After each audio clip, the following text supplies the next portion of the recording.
किन्नो राज्येन गोविन्द किं भोगैर्जीवितेन वा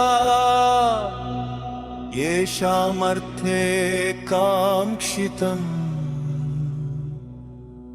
नो राज्यं भोगा సుఖాని చే. అర్జునుడు శ్రీకృష్ణునితో ఇలా అంటున్నాడు, గోవింద రాజ్యం వల్ల